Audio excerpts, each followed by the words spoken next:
बरसों से हम सब ये बात सुनते आए हैं कि भारत और नेपाल के बीच रोटी और बेटी का रिश्ता है, लेकिन बॉर्डर के पास के गांव में अब वही रिश्ता गोली और डर का दिखाई दे रहा है। बिहार के सीतामढ़ी जिले में लालबंदी जानकी नगर बॉर्डर के पास 12 जून को नेपाल आर्म फोर्स ने भारतीयों को निशाना बनाते हुए अंधाधुंध फायरिंग की थी। इसमें गांव के ही विकेश राय नाम के एक युवक की मौत हो गई थी। इस घटना के बाद से अब भारत के लोग नेपाल जाने से घबराते हैं। मैं अभी लालबंदी गांव में हूं। ये वही गांव है जहां पर नेपाल पुलिस के द्वारा फायरिंग की गई थी और एक युवक की मौत हो गई थी। लेकिन पिछले 1 महीने में यहां सब कुछ बदल चुका है। बरसों से लालबंदी जानकी नगर गांव के लोग हर पूर्णिमा पर नेपाल के जनकपुर धाम जाया करते थे, लेकिन हफ्ते भर पहले पूर्णिमा पर कोई भी शख्स नेपाल जाने की हिम्मत नहीं कर सका और गांव की सदियों पुरानी परंपरा टूट गई। हम लोगों गांव में पहले सदियों से ही कोई नेपाल और इंडिया के पास कोई दिक्कत कोई प्रॉब्लम नहीं था, लेकिन जब से चीन और नेपाल के तानातानी हुआ है, बहुत ऐसा चीज़ है जैसे जानकी मंदिर हो गया नेपाल में।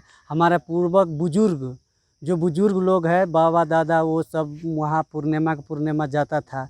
आज मुझे 1 महीना से पूर्णिमा जनकपुर धाम को नहीं जा रहा है। कोई दहशत है।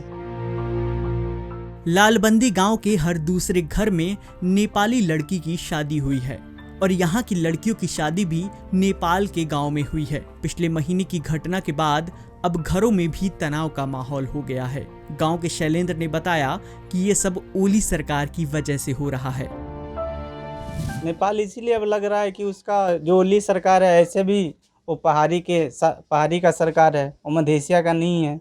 इस करके हम लोग सभी ग्रामीण को तो यही लगता है ओली सरकार की वजह से ऐसे हम लोग को बॉर्डर पे अब दिक्कत आ रही है। दोस्तों, मैं अभी खड़ा हूँ लालबंदी गांव में, भारत और नेपाल की बॉर्डर पर। यहीं पिछले महीने 12 तारीख को गोली चली थी, फायरिंग हुई थी, जिसमें भारत के 3 युवकों को गोली लगी थी।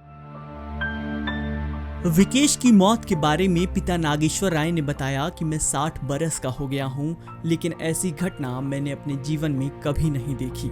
नेपाल पुलिस ने मेरे जवान लड़के को मेरे ही खेत में भारत की सीमा के अंदर गोली मार दी। उसकी 2 साल पहले ही शादी हुई थी और उसकी पत्नी 6 महीने की गर्भवती है। विकेश की मौत के बाद उसकी माँ और उसकी पत्नी दिन रात रोते रहते हैं। हमारे लड़का ने खेतों में काम करने के लिए गया, ऐसे कि गोली मार दिया, वहीं पर हमारे लड़का गिर गया। गांव के ही कुछ युवाओं ने बताया कि जिस दिन गोली चली थी वो सब वहां क्रिकेट खेल रहे थे। उन्होंने बताया कि यहाँ या तो जवान रहते ही नहीं हैं और अगर रहते हैं तो वो कुछ कहते नहीं हैं। तो जब से घटना हुआ है पिछले 12 तारीख को, जिसमें हम लोग यहाँ पे क्रिकेट खेल रहे थे, तो यहाँ जो झंझट हुआ तो हम लोग वहाँ क्रिकेट छोड़ के आए देखने। जब उधर से नेपाल पुलिस आए और फायरिंग करने लगे, उस दिन से हम लोग कभी इधर नहीं आए डर से। और नेपाल वाले तो उधर से आ रहे हैं, लेकिन यहाँ कोई प्रशासन नहीं है। भारत नेपाल बॉर्डर से सटे गांव के लोग तो यही चाहते हैं कि कैसे भी करके नेपाल से उनके रिश्ते सुधर जाएं।